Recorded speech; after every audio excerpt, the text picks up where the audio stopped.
চীনের চংকিংয়ে প্রথম সফলভাবে ফ্লাইট সম্পন্ন করেছে চীনের হাইব্রিড কার্গো বিমান YH-1000S। নির্মাতা প্রতিষ্ঠান China academy of aerospace aerodynamics জানিয়েছে, এই বিমানে ব্যবহার করা হয়েছে উচ্চ ক্ষমতার হাইব্রিড পাওয়ার সিস্টেম, যা একটি নতুন জ্বালানি চালিত যানবাহন নির্মাতা প্রতিষ্ঠানের সঙ্গে যৌথভাবে তৈরি।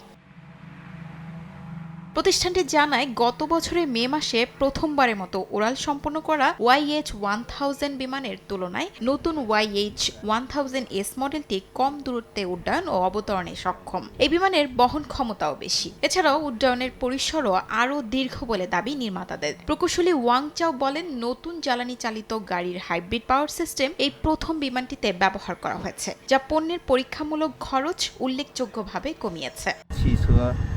নতুন জ্বালানি চালিত যানবাহনের হাইব্রিড পাওয়ার সিস্টেম প্রথমবারের মতো এখানে প্রয়োগ করা হয়েছে। একই সঙ্গে গাড়ি শিল্প ও ড্রোন শিল্পের প্রযুক্তিগত সমন্বয়েরও এটি প্রথম চেষ্টা।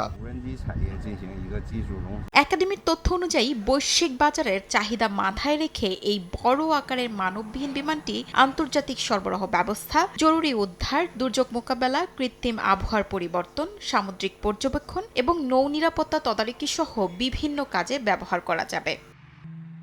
শিউলি রোজা, সময় সংবাদ।